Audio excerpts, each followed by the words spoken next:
I didn't have any goal, and I never set such a goal to do something just to please someone.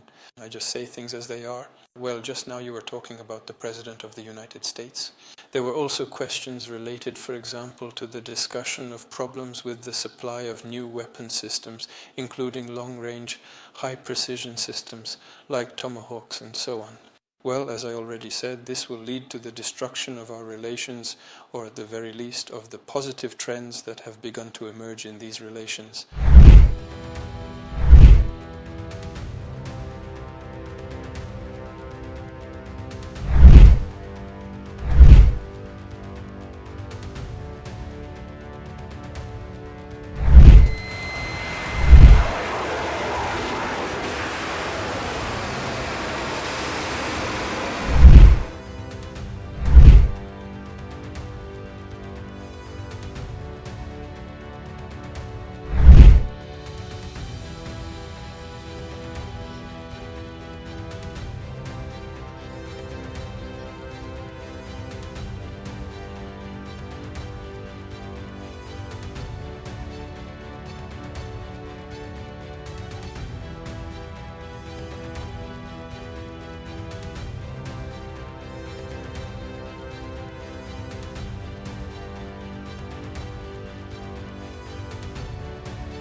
Today, a lot of signals were sent to the world, to the President of the United States. Overall, quite positive signals, and to European leaders, various ones, both positive and sharp.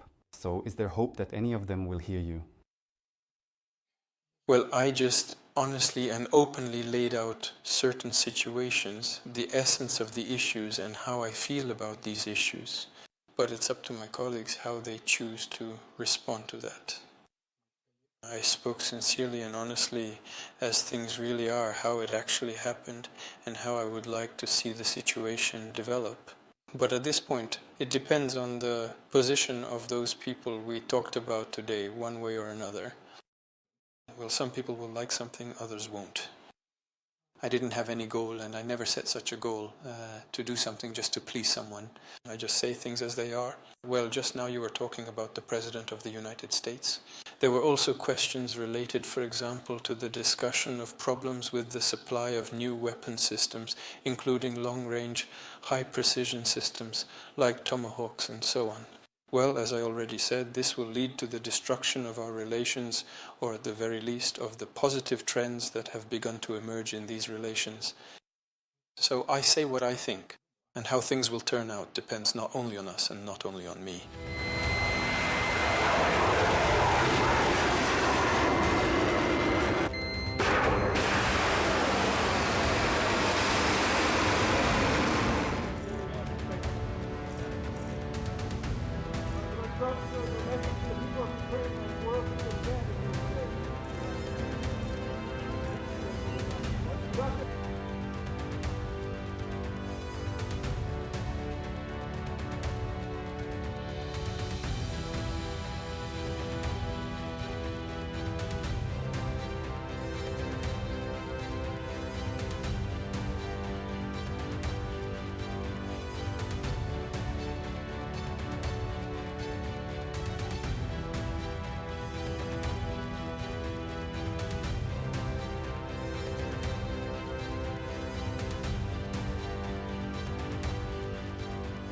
You said something really interesting this week about Ukraine, that you thought Ukraine could get back all the territory that Russia had. Yeah, they have a shot at it because Russia. What prompted you to change your thoughts on that? Well, because I've been watching the way what Russia's been doing.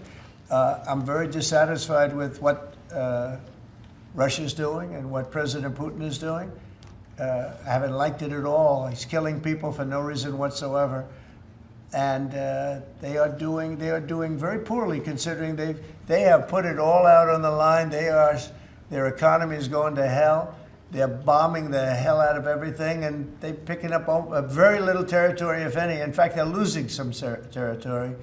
So I think it's been very bad for the reputation of Russia. This war should have been over.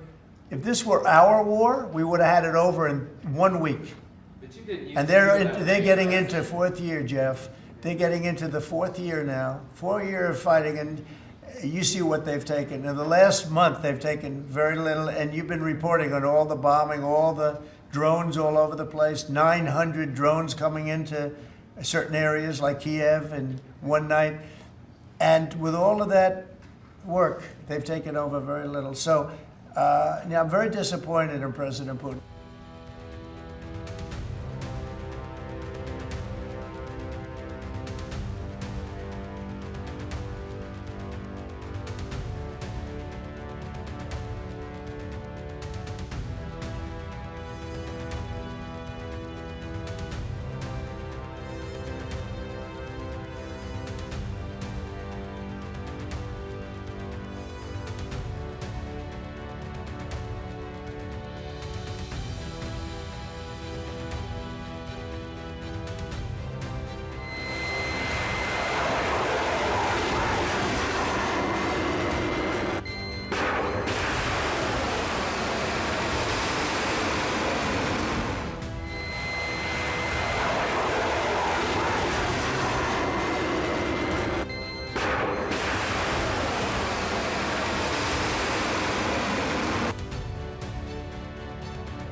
First, we have acquired many modern high-tech weapon systems. Take the Oreshnik, for example. Not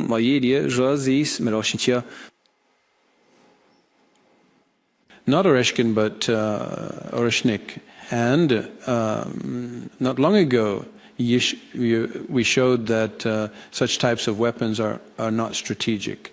Now we hear some experts in the United States say, no, this is still strategic weaponry. Well, we need to sort this out. I won't go into details now, but we need to sort this out. This, of course, takes time. We have another hypersonic weapon, Kinjal, and intercontinental range weapon, Avangard. We might have more. Other systems might appear. We haven't forgotten anything we planned. Everything is progressing and there will be results. Here is the first part. The second is tactical nuclear weapons. It talks about strategic, but the tactical ones, you know, are many times more powerful than what the Americans once dropped on Japan, on Hiroshima and Nagasaki. Was it 20 kilotons or something? Here it is many times more. It's just tactical weapons.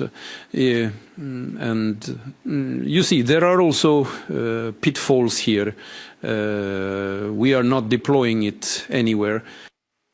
So that means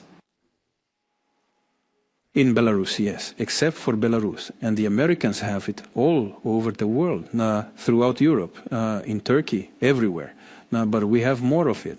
That's true. We know that there is. There are people in the States who say we don't need any extension, but if they don't need it, then we don't need it either. No? Overall, we are fine. We are confident in our nuclear shield. We know what to do tomorrow, the day after tomorrow. If it's not needed, it's not needed. You started with a visit to the United States, to Alaska. We did not talk with President Trump about almost any issues, even the bilateral agenda. We only talked about the possibilities and ways to resolve the Ukrainian crisis. Overall, this is already good. In my opinion, President Trump, well, we have known him for a long time. He likes to be a bit provocative. We all see this. The whole world sees it. But he is, in principle, such a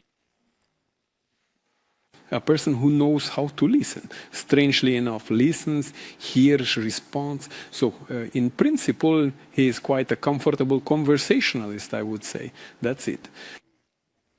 And the fact that we made an attempt to search for and find possible solutions to the Ukrainian crisis, in my opinion, is not bad. This is the first point. Second, in any case, the discussion, although superficial, was about the restoration of Russian-American relations, which are not just at a standstill, but at the lowest level in for all the times that can be remembered. And it seems to me that the very fact of our meeting, the very fact of the visit, and I am grateful to the President for how he organized it. All these are signs aimed at considering the restoration of bilateral relations. And in my opinion, this is good for everyone, for us in a bilateral sense, and for the entire international community. When we talked with my friend, and I truly consider the chairman of the People's Republic of China, Mr. Xi Jinping, my friend, we have established very trusting personal relations. He said, we in China welcome, and he didn't say this publicly, but when we were talking one-on-one, we welcome the restoration and normalization of Russian-American relations in China. And if anything depends on us, we will do everything to facilitate this. But the visit to the People's Republic of China had, of course, a much broader character. Why? Well, firstly, because we were together marking the end of the Second World War.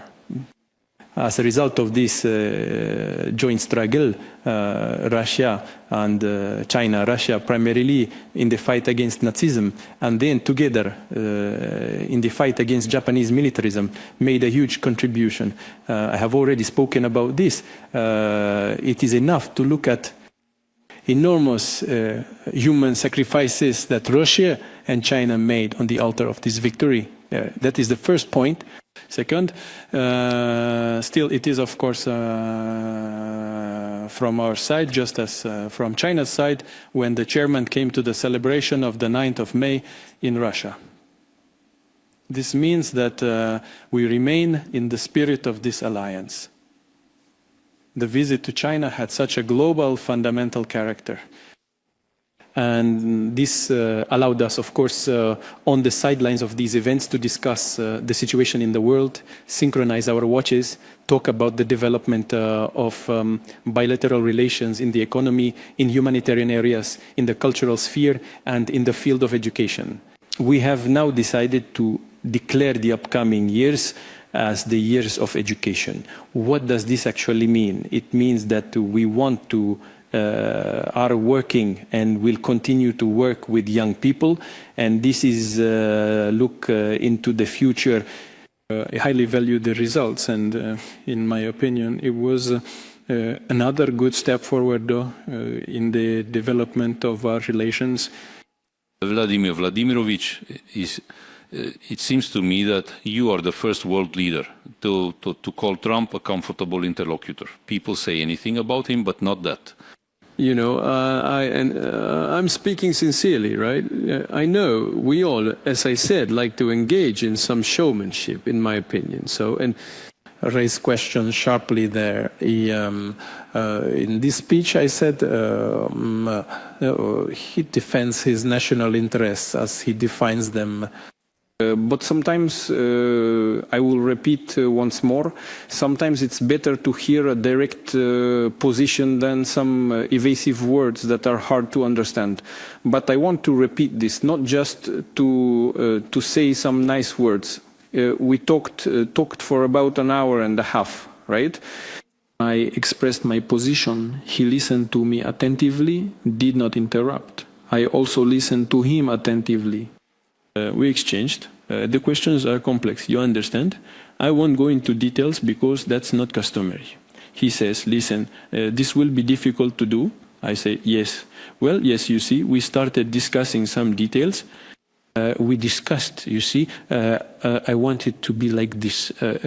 We discussed not like someone saying, I think you should do this and you do that and you take off your hat. You understand? Well, there was nothing like that.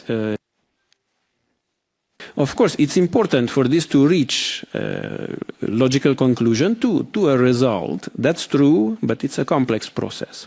I have spoken about this as well, achieving a balance of interests. Reaching a consensus is difficult, but if we approach this and achieve it during discussions, then these are substantial agreements that one can hope will work for a long time. We were simply discussing possible settlement options. You understand? We spoke quite openly, honestly. What will come of it, I don't know. But we are ready to continue this discussion. And whose idea was it to meet in Alaska? Well, what difference does it make? The main thing is that we met. Thank you. So, Ivan Timofeyevich, we were comfortable in Alaska.